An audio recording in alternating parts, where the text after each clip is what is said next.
Hey everybody, I am in Chicago right now. It is 9:20 p.m. here.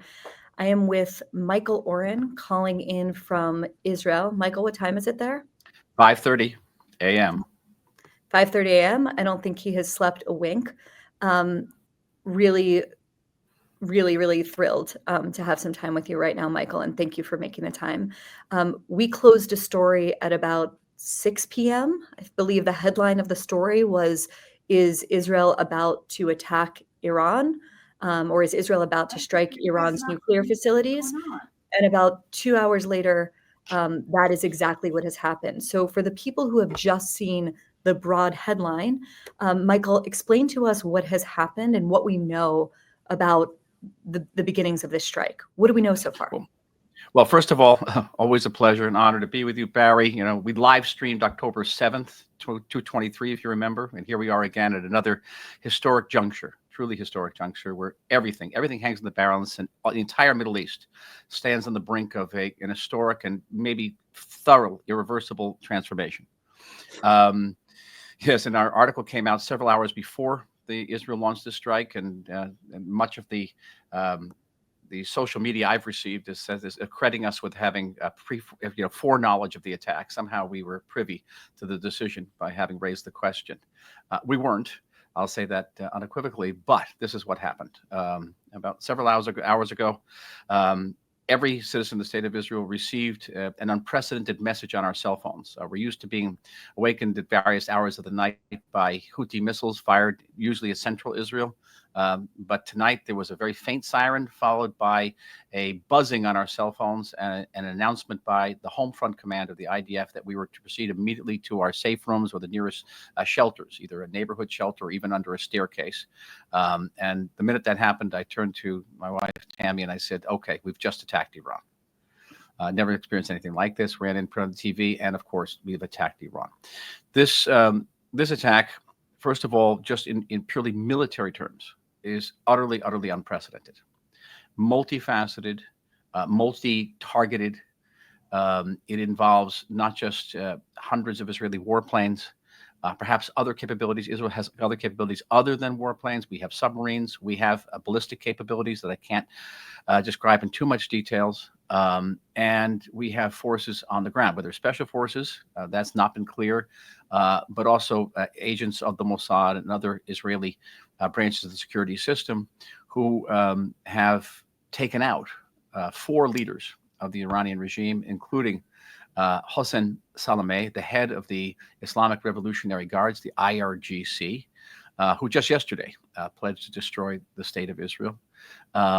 Targeted assassinations also of scientists who are targeting not just the leadership, but the knowledge behind the Iranian nuclear program. And what we're not seeing, we're seeing a lot of pictures of apartment houses on fire. And it's interesting that the hits on these apartment houses are very accurate. It's not the whole apartment building on fire. It's only certain apartments. But what we're not seeing is the damage being done to Iran's missile capability, its arsenals, its launchers, its air defense radars, other defenses. You know, they have Russian S-300 systems. And what we're really not seeing is what's being done underground.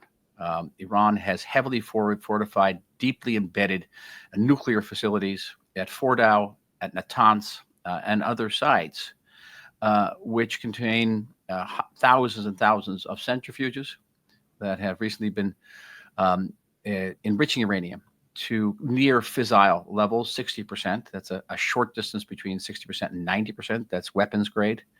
And Israel has now learned that Iran has not only amassed enough nuclear fissile material to make 9 and 10 nuclear weapons, but has also learned that Iran is making steps to weaponize this enriched uranium.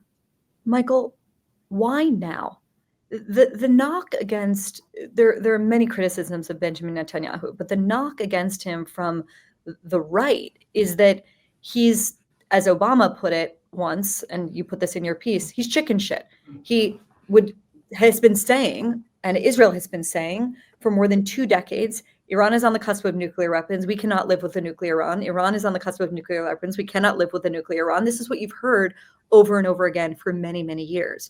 What finally caused Israel to take this action, as far as you know? Well, to the degree that I know Netanyahu and I worked with him for about a decade, this is the moment for which he was born.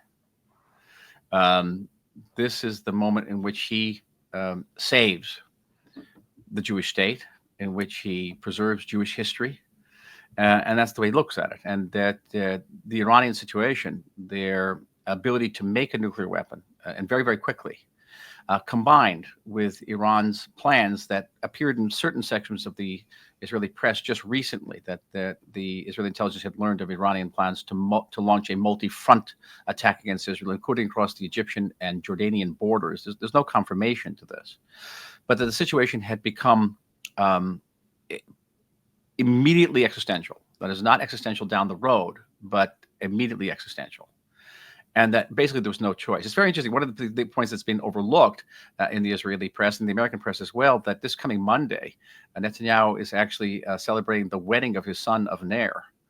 So you'd say to yourself, okay, if this man is doing this for political reasons only to preserve his coalition, why would he do this in the middle of the wedding of his son? The answer has to be there has to be deeper reasons why Israel is doing this. Michael, the open question always was, and the consensus really, and you'll tell me if this is wrong, was that Israel could not carry out an operation against a successful, comprehensive operation against Iran's nuclear facilities without American support. It appears that America is not involved in this strike. We don't know, I guess. Rubio put out a statement. I just want to read it. It's sort of a strange statement. Tonight, Israel took unilateral action against Iran. We are not involved in strikes against Iran, and our top priority is protecting American forces in the region. Israel advised us that they believe this action is necessary for its self-defense. President Trump and this administration have taken all necessary steps to protect our forces and remain in close contact with our regional partners. Let me be clear, Iran should not target U.S. interests or personnel. What he is not saying is Israel is doing a very difficult, very potentially dangerous thing on behalf of a world that cannot live with a nuclear-armed Iran and then the inevitable nuclear arms race it would set off in the Middle East. This is an extraordinarily restrained statement. What do you make of it, and what do we know so far about the U.S. involvement or not in this strike? Yeah, more to the point, he's not saying the United States will help defend Israel against the wave of ballistic missiles, which we are expected to receive. Could be in the next minute, could be in the coming hours. But now we've been warned several times by the home front that the Iranian reaction is liable to be massive. And it was Steve Witkoff, and I quote him in the article, who told a group of select Republican senators this week, and also told a gala in New York, a pro-Israel gala, that if Israel attacks Iran, that the Iranian response is liable to be massive, prohibitive, and on a scale not less threatening to Israel than Iranian nuclearization. That's going pretty far in that statement. Yeah, you got to agree. So yeah, there's a lot of speculation here to the degree to which the United States was involved, the way it was kept abreast. But if you look at Rubio's statement, you look at Witkoff's statement, you're hard pressed to feel that the United States actually green lighted this. You'd have to develop a sort of a far-reaching, sort of almost conspiracy theory, saying that the entire negotiations that the administration was conducting with Iran, particularly perhaps almost from the inception of the second Trump administration, it was all ruse. It was all pulling the wool over the Iranians' eyes and rendering them complacent. And in fact, they sped up the Iranian enrichment. They increased their stockpile of 60% enriched uranium by 30%. You don't do that if you feel that there's a serious military threat confronting you. So I think the judgment's still out, and I think we're going to know literally in the next few minutes or the next few hours whether the United States forces in the Middle East, particularly the naval forces, are going to intercept Iranian ballistic missiles fired at Israel, as they did in October and April of last year, when Iran fired a total of some 700 ballistic missiles at Israel. Israel, as you write about in your piece, attacked the nuclear programs of two other countries before this, Iraq's in 1981, Syria in 2007. And both of those attacks effectively ended those nations' nuclear programs. The speculation about Iran's is that, as you mentioned a little bit earlier, Michael, it was just so large and so deeply underground that it would sort of be impossible to do so. Will this be the end of Iranians' nuclear program? It's a pressing question, and let's point out the differences. First of all, in 1981 and 2007, in both cases, Israel operated without the permission of the United States. In fact, Ronald Reagan, 1981, responded by holding up the delivery of warplanes to Israel, kind of an arms boycott. Okay, in both cases, those operations were preceded by prognostications that the Syrians and the Iraqis would then further embed their nuclear programs and proceed to make nuclear weapons. In both cases, those predictions proved to be false. To this day, there's no Syrian nuclear weapon, there's no Iraqi nuclear weapon. So if you have to adduce Exhibit A and B of history, that by moving against Iranian's nuclear weapons facilities today, the chances are that Iran will not come back and further embed its nuclear program and not proceed to make a nuclear weapon. Having said all that, Israel's capabilities are far greater than they were in 1981 and in 2007. And Israel has acquired, as I said earlier, submarine capabilities, ballistic capabilities, certainly intelligence capabilities, the degree to which Israeli intelligence has penetrated Iran at every possible level. Look, we knew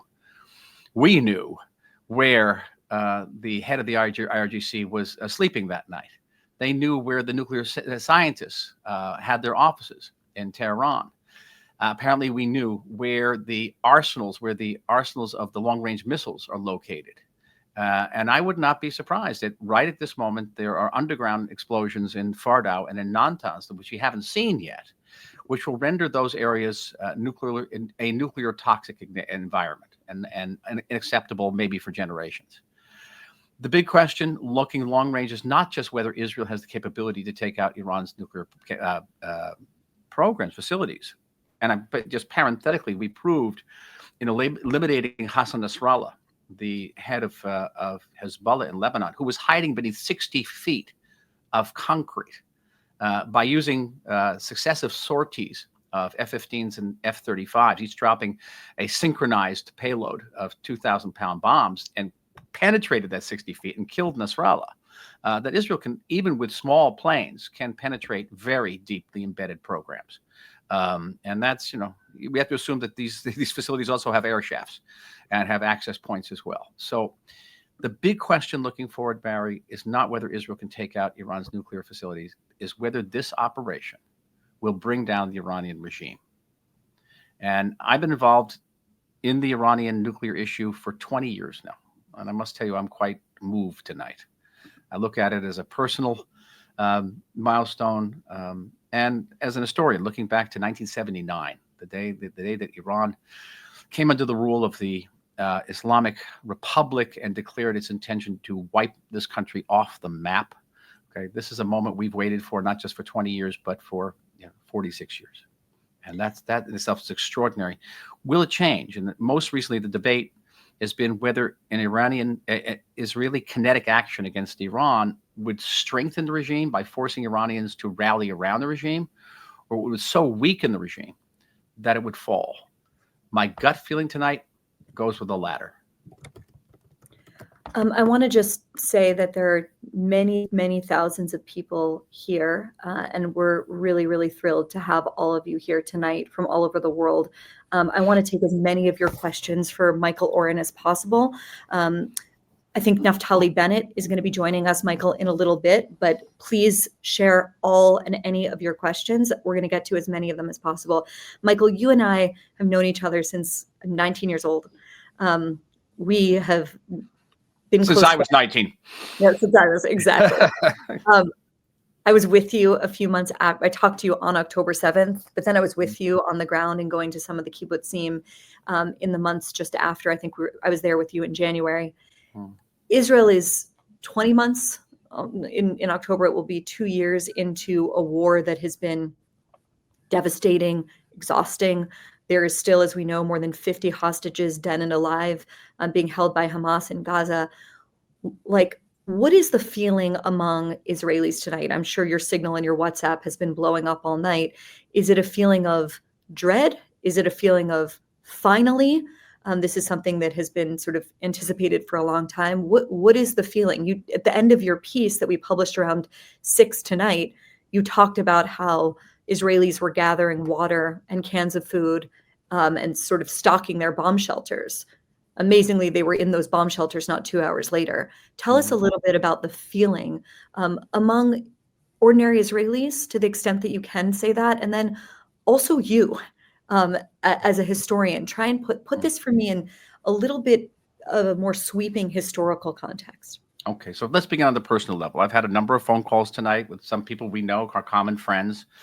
Many of them were, I would say, profoundly opposed to Benjamin Netanyahu and inclined to see any action against Iran as Netanyahu's attempt to divert attention from his domestic political woes, whether it's his court cases for bribery and fraud, his refusal to enlist ultra-Orthodox Jews in the Israeli military, his refusal to agree to a hostage for ceasefire deal with Hamas, and this was all going to be sort of a distraction. And that Israel lacked legitimacy now after that 20 years of war, our international isolation at a time when Britain, Australia, New Zealand, some of our closest allies are sanctioning Israel and sanctioning Israeli leaders for our actions in Gaza. We wouldn't have the international legitimacy. My feeling, having had conversations over the last several hours, is that's all changed. There's a tremendous rallying around Israel. There's a rallying around this decision, around the IDF. We have hundreds, perhaps thousands of fighters, pilots and others in the air right now, on the sea, in the ground, who are risking their lives to defend this country. And at such time, you don't question the decision to send them into harm's way. Everyone rallies around it. And I think that it's been a very stark and palpable change over the last couple of hours. Historically speaking, some time ago, I wrote a book about the Six-Day War. It was called 6 Days of War, June 1967, The Making of the Modern Middle East. Well, there's a new book to be written. The book is The Middle East War of 2023-2025 and the Utter Transformation of the Middle East. What can happen as a result tonight? We were facing a situation where there might have been a new Iranian nuclear deal similar to the JCPOA of 2015. As a result of that deal, sanctions would have been lifted on Iran. Iran would have been enriched. And with that money, Iran would once again have extended its hegemony over Syria. It would rebuild Hezbollah, rebuild Hamas. And very quickly, we'd find ourselves in a situation very similar to that existed on the eve of October 7th, 2023. Instead, we have a situation where Iran will be cowered, will be defanged, and Syria will be independent, and Syria could possibly make peace with Israel, join the Abraham Accords and their discussions that end right now. Lebanon, free of Hezbollah, would regain its sovereignty, and Lebanon could make peace with Israel. Saudi Arabia would make peace with Israel. And the Middle East that could emerge from this, and I don't want to be Pollyannish, okay, the Middle East that can be emerged will be unrecognizable from the Middle East we have known during our lifetimes, Bari. Michael, one of the questions that a lot of people are asking is Israel able to withstand the Iranian response that's going to come? The spokesman, or a spokesman for Iran's military, said retaliation attack is definite, God willing. Who knows exactly what that will look like? This seems like something that is bigger than the Iron Dome's capabilities. What do you know about what the retaliation might look like? Having been an ambassador, I'm certain that you have much more information than many of the pundits kind of going off on X right now speculating. What are Israelis girding for? What are they expecting? And can Israel withstand the response? Okay, there's the ballistic response. We're talking about somewhere in the order of 2,000 ballistic missiles of medium range, long range. Israel would fall in both categories of medium and long range. Some of them can pack a warhead of about 2,000 pounds of explosives. That's enough, not just to take down this house, but to take down much of this neighborhood. Each of those. I'll give you an example. The bus bombs in the Second Intifada were about 10 pounds of explosives. This is 2,000 pounds. Okay, and those ripped the buses to shreds. A house was taken in the next street from me by a Qassam rockets during the war, this recent war. It took down 4 stories of a house that had 15 pounds of explosives in it. So it gives you an idea of just how powerful that could be. Opposite that, or standing in the way of that, is the world's most advanced multi-tiered air defense system that includes Iron Dome, but Iron Dome is really ineffective here. It's for short range rockets, and that have a fixed trajectory, a rocket that goes up and down, and Iron Dome hits it here. We're talking about ballistic missiles that are guided by a joystick. They're cruise missiles, and for that we have another system called David Sling, developed with the United States, which has proven effective in taking down middle-range rockets. And then we have two systems also developed in conjunction with the United States, Arrow 2 and Arrow 3. Arrow 2 is suborbital. Arrow 3 is orbital. Some of these rockets go into outer space and then come down again. We hit them in outer space. And the big danger so far, this is what the Houthis have been firing at us recently, have been taken down by Arrow 2 and Arrow 3.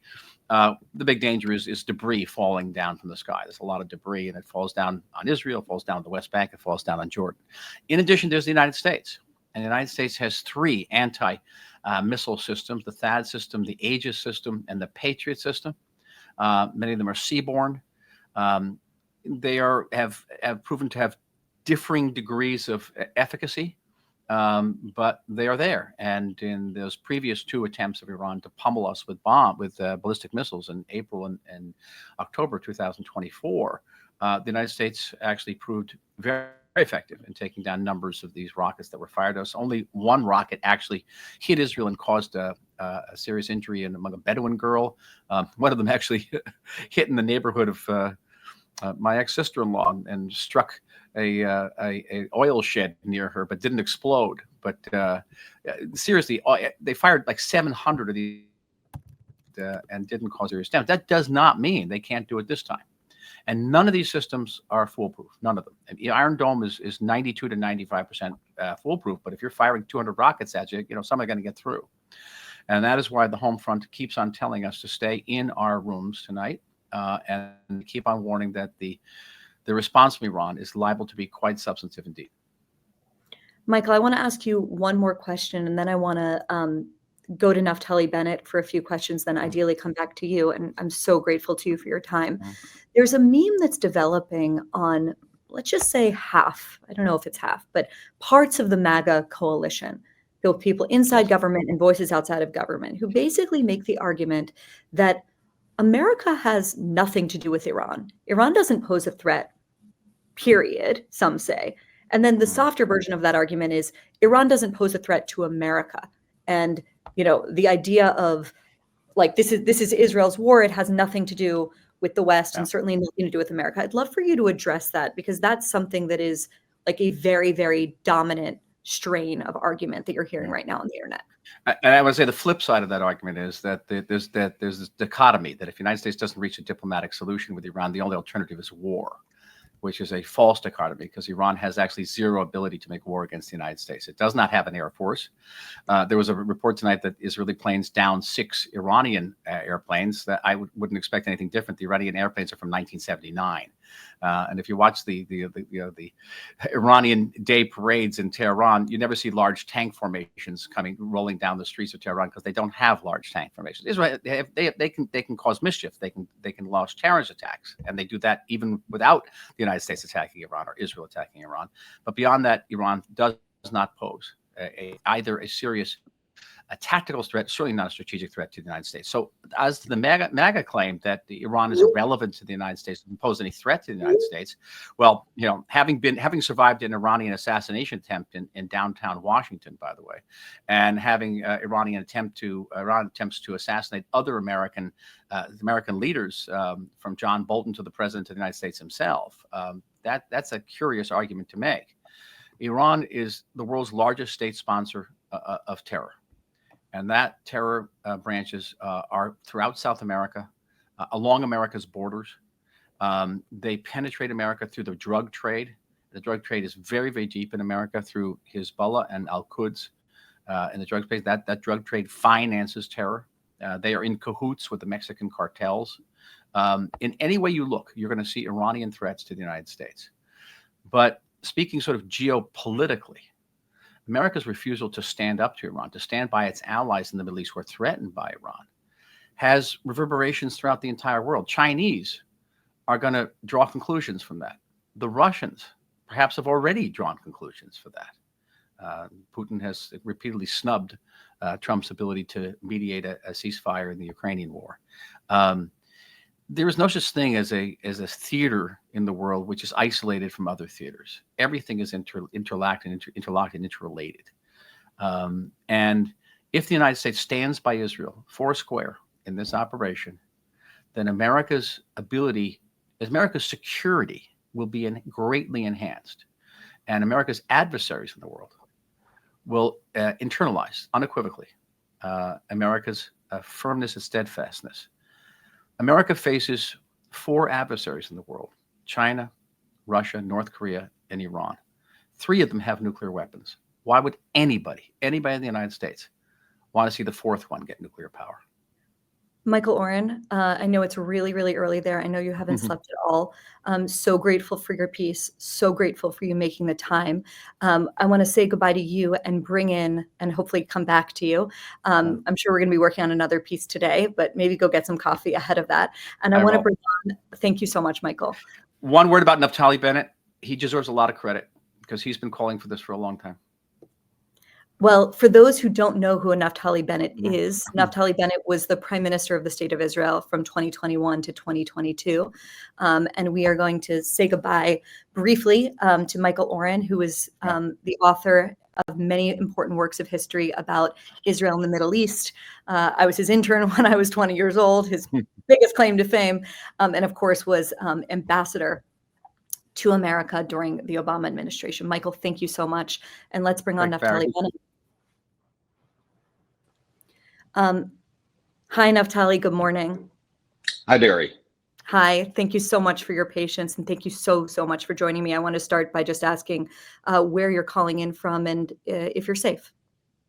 Yeah, we're all safe. Israelis are safe right now. There were sirens across the country, and everyone's near their shelters, so we're good. Okay, so I was just talking to Michael Oren, the historian and former ambassador, and he said, as I was introducing you, he said, Naftali Bennett deserves a lot of credit. He's been calling for this for a long time. Give us a little bit of context to that statement. Yeah, about 7 or 8 years ago, I defined Iran as the head of the terror octopus in the entire Middle East. We had been fighting individual proxies, for example, Hamas and Hezbollah, etc., but missing the big picture is that there's one epicenter that's sending the money, sending the arms, training all these tentacles, and that's Tehran, that's Iran. And I felt that we foolishly are fighting the tactical battles instead of hitting the octopus on its head. I'm pleased that we're doing it right now. We have no other choice because Iran is really on the cusp of acquiring a bunch of bombs, roughly 10 bombs. They have enough enriched uranium for that, but it's a long time we did this, and we're looking at tough days ahead, but we had to do this. The world will be safer. Israel will be safer. Millions of people's lives will be saved by what's happening now. Naftali, one of the things that Israel has been saying for a very, very long time, with greater and greater passion, but the message has been the same, which is Iran is on the cusp of getting nuclear weapons. And they've been saying that for many, many years. Why tonight? What series of events, as far as you understand, occurred for Israel to take action tonight? It's a combination of the urgent need and the unique opportunity. The urgent need is that for years they've been enriching uranium, but they've never achieved such tremendous progress of enough enriched uranium for 10 bombs, and making big steps towards building the bomb itself, the detonator, which they hadn't in the past.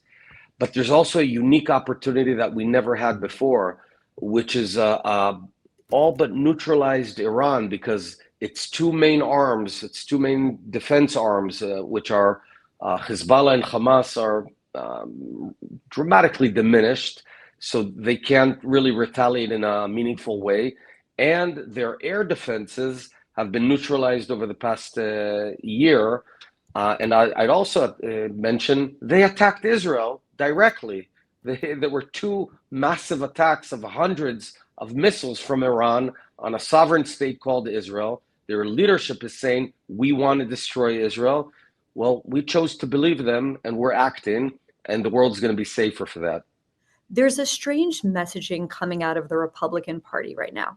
You have the Speaker of the House, Mike Johnson, saying Israel is right and has a right to defend itself, the kind of thing that we're used to hearing from Republican politicians. And then you have a very sort of cold statement from Marco Rubio, which I'm sure you've seen, but just to repeat for people that are joining the chat now, it basically doesn't say anything about, Israel has a right to do this, or even we're going to help Israel as it defends itself in a retaliatory attack. It basically just says, hands off America, don't attack American targets. I think I'm being pretty fair in my characterization of that.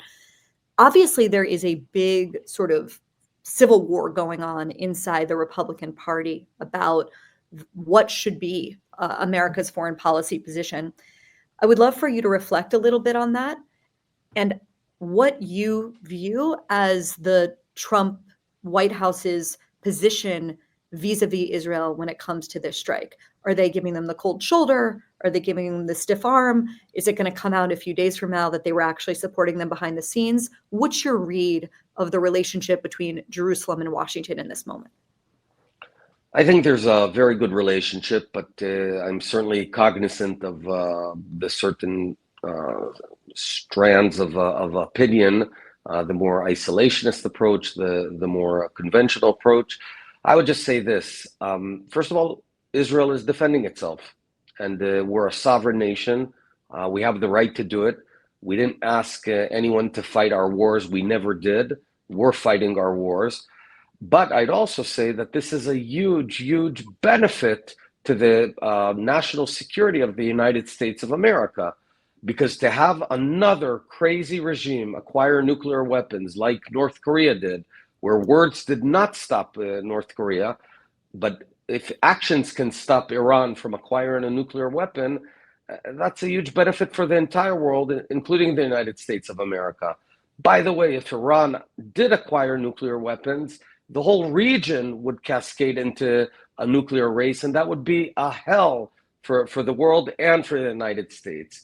I also want to say Iran is attacking America almost every other day. They tried to kill the president.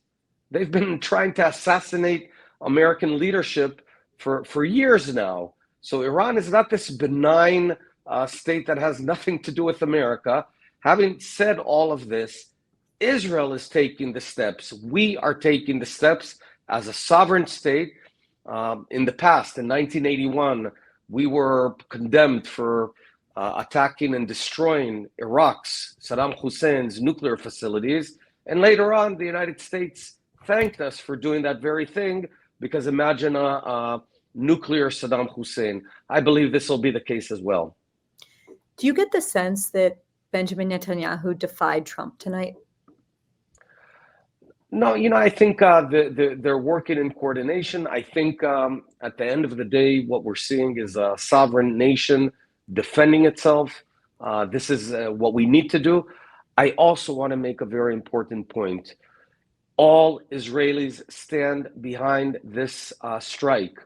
All Israelis, left and right, myself, who I oppose the current government. I don't think it's the right government for Israel, but I stand behind this decision. It's something I've been preaching for years, to hit the head of the octopus, to take it out aggressively, because it's the very last moment. So there's no daylight between anyone in Israel. We all stand behind this strike. Okay, so let's talk about what realistically you actually expect Israel to achieve tonight. You were the prime minister. I imagine that means you've had more than a couple briefings on the Iranian nuclear program and on a potential Israeli strike. There were many people, even those who believe that Israel should strike Iran, were very skeptical and remain skeptical of the idea that it would be capable of doing it on its own, given the extent of Iran's nuclear program and how deep it is underground. So will this attack actually take out Iran's nuclear program? Or will it be something more like Stuxnet or some of these other targeted attacks where it rolls it back by a few years? What's your expectation? Well, I think because of the magnitude of the attack, the scope of the attack, where we're also taking out military leadership, nuclear military leadership, and facilities, this could be a big, big pushback on the program. It's yet to be seen the full scope of the effect, but from what I'm looking at, this is an ongoing attack. It's not a one-off. We're gradually taking out the air defense systems, the ballistic missile systems, the IRGC leadership, Quds leadership, everything that moves all these terror heads. So I think this attack has a very good potential to push them back for a meaningful time. We'll see at the end how it goes. What do you expect the next few days to look like in Israel and around the region? What can people expect by the time they wake up tomorrow in America? We're looking at tough days ahead. We're looking at tough days ahead. We should assume that Iran will respond, will retaliate. We've seen them attack us unprovoked twice over the past year. Twice they hurled about 200 missiles towards us. And all in all, we defended ourselves fairly well. I assume and believe that we're preparing for a broader attack than that. But Israel has formidable defenses. It's not 100%. Things can infiltrate Israel. And that's why the actions and behavior of the citizens of Israel are critical. And here I urge, I'm sure you have also fellowship in Israel, stay near the shelters, go in the shelters when necessary. It saves lives. I want to go, if it's okay with you, to some audience questions. We have brilliant people that read and listen to the Free Press. One person here in the audience asks, is there any reason to believe that the developments that are beginning tonight could lead to the fall of the Iranian regime before the year is over? It might. We have to see. Can the IDF, Chris asks, insert troops actually on the ground to destroy nuclear facilities? To what extent, in other words, is this an attack, a strike from the air? To what extent are there actually people on the ground carrying out some of these attacks? What do we know so far? No, I don't want to elaborate. Let's wait and see how things go on that front. You have been a vociferous critic of the current prime minister of the state of Israel. How do you judge his actions tonight? As I said, I think domestically there's a tremendous amount of criticism, which is correct. But this is not the time to focus on division in Israel. It's time for Israel to unite behind this very, very important move. We're in for very tough days. This will benefit all Israelis, left and right, religious and secular. So there'll be a time for everything. Right now, we have to unite, stand behind our military, our actions, because all Israelis need a future here in Israel. We are like 21 months into a very, very exhausting war for Israelis. And as I was discussing earlier with Michael, more than 50 hostages still remain. This is a very war-weary public. And many people, again, we're not asking you to criticize the current government of Israel, but many people have been frustrated with Bibi Netanyahu's leadership. So beyond kind of the technical defenses that Israel has between Iron Dome and a lot of other things we were talking about earlier in this conversation, like, is Israeli society ready for a massive response that Iran has promised? Give us a little bit of a sense, of the feeling that you have, not just in your family, but in your community and your friend group, about what this means given all that has happened since October 7th.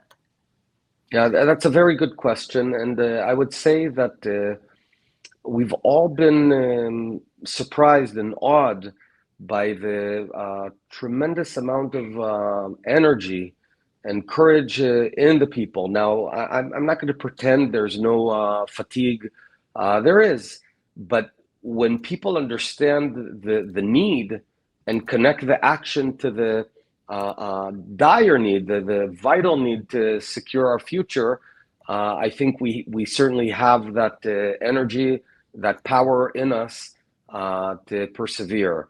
So the issue is not only how long it goes on, and it is long, and it's too long, but the war in Gaza should have been done long ago.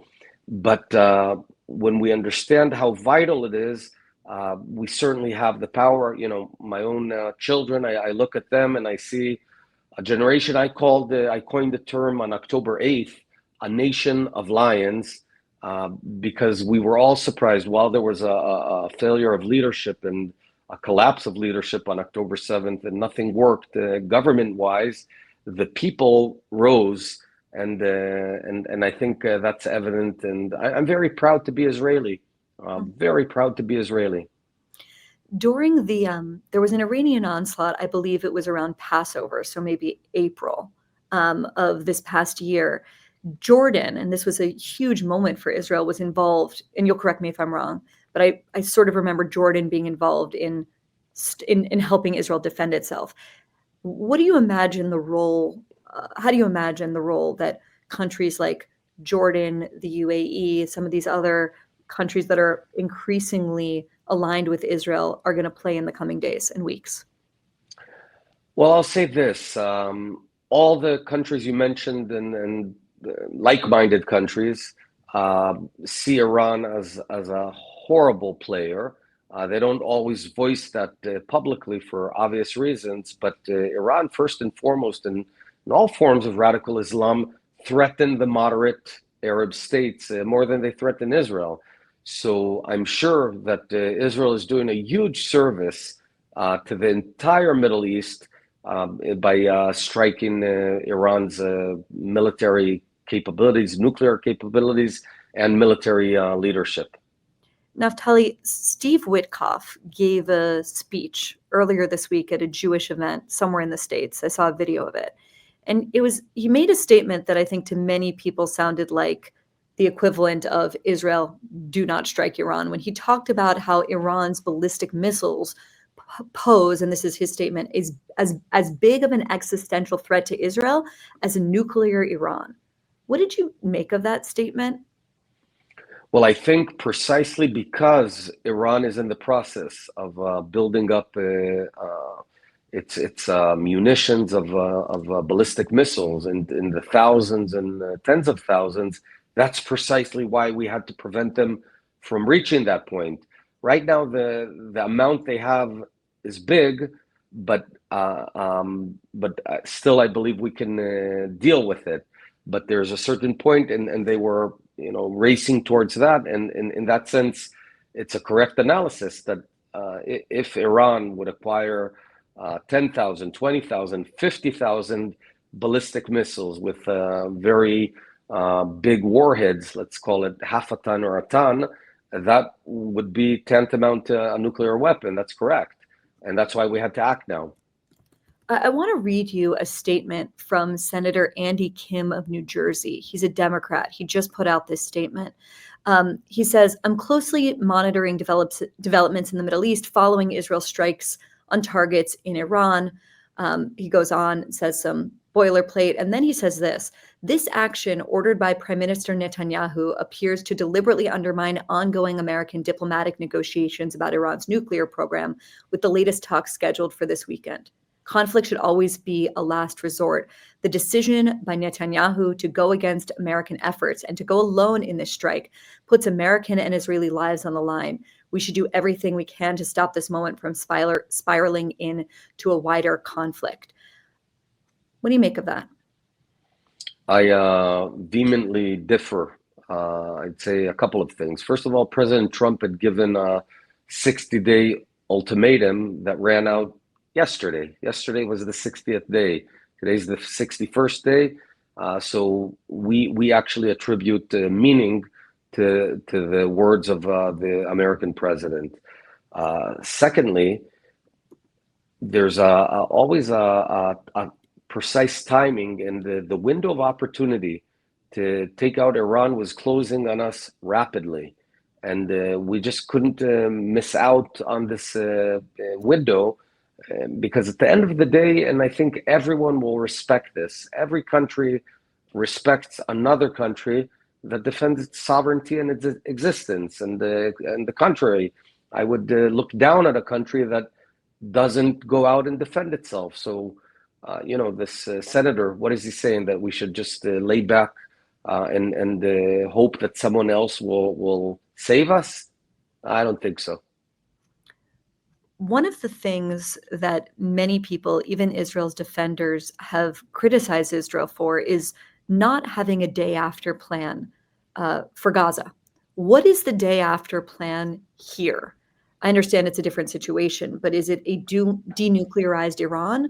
Is it the end of the Islamic Republic that took hold in 1979?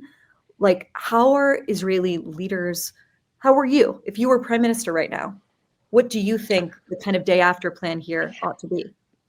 Well, the day after plan, first and foremost, is to neutralize Iran's ability to destroy my country. That's the plan. And it's a very clear-cut situation. They were very rapidly on both channels, the nuclear channel and the ballistic missile route, acquiring an ability to destroy Israel. And if someone says, "Oh, but they're rational players, they wouldn't do it," I would point them to October 7th. We believe our enemies, our near history and ancient history, or not ancient, but last century history tells us to believe our enemies and that want to destroy us. So that's the plan. Now, may it develop into something broader? It may, and we'll have to follow what's going on and see the opportunities as they arise. I'm able to take one last question, Bari, if Okay, you may. thank you so much. I'll ask you one last question, which is the 30 years ago, or even 20 years ago, when I was growing up in America, there was a major consensus between Republicans, conservatives, liberals, Democrats on the question of Israel. It was the outliers who didn't see American and Israeli interests as being aligned. I'm not telling you anything you don't know to say that that has dramatically changed. And right now on the American right, there are a lot of people who are saying America should have nothing to do with this. And in fact, this endangers America. And not only should Israel go it alone, but perhaps America should cut off aid. I mean, this is no longer a fringe position. What do you want to say to those people? Make the case to those people that this strike is in the American interest. If North Korea had an Israel 20 or 30 years ago when they went to nuclear, but there was a local Israel that could take out North Korea and did it, then North Korea today wouldn't have a huge arsenal of nuclear weapons. That's a fact. And same goes with any radical regime. I believe many said that if Israel didn't exist, we'd have to invent it, because we are the boots on the ground for the free world. Now, what you're articulating and describing, in my view, is a thankless group of people. We don't seek war. Look, we've been attacked by Iran directly and indirectly for the past 30 years. And Iran is operating all across the world, also against America. They tried to kill your president, for heaven's sakes. And we're doing the tough job. We're the ones under fire. So what I would expect is we're not asking America to go fight the war. We are asking for America to have our back. And I think everyone in the world is looking right now to see how America will respond, what sort of backing it'll give Israel, because that'll be reflected in other theaters such as China, Taiwan, Ukraine, etc. America is a special nation that holds a unique responsibility in the world. But one way or another, this first and foremost is about saving our country and providing a much calmer, stabler, and more peaceful Middle East. Okay, well, Naftali Bennett, I'm getting you at the end of a very long night. I'm so grateful for your time. Wishing you luck and thinking about you and everyone in Israel in the days ahead. Thank you so much for joining us.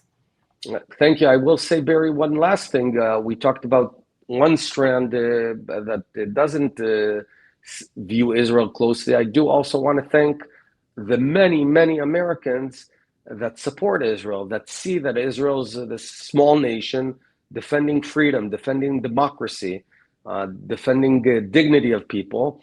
And for that, we are deeply appreciative, and to President Trump. Thank you so much. Have a safe day. Thank you. I'm sure hopefully we'll talk in the days ahead. For those of you take care. who, you too, for those of you who have no idea how you ended up here, welcome. This is the Free Press. This is a place where we have fearless, honest conversations about the things that truly matter, and nothing else tonight matters more than this ongoing story. For those of you who are not yet subscribers to the Free Press, we would love for you to check out our work and check out what we do. You can do that by going to our website at thefp.com. Follow along. By the time we wake up in the morning, some of us are going to be up all night. We'll have lots more on this unfolding story. And if you want to send this recording to people who missed it for whatever reason, this will be up then as well. Thank you all so much, and we'll have much more on this story soon.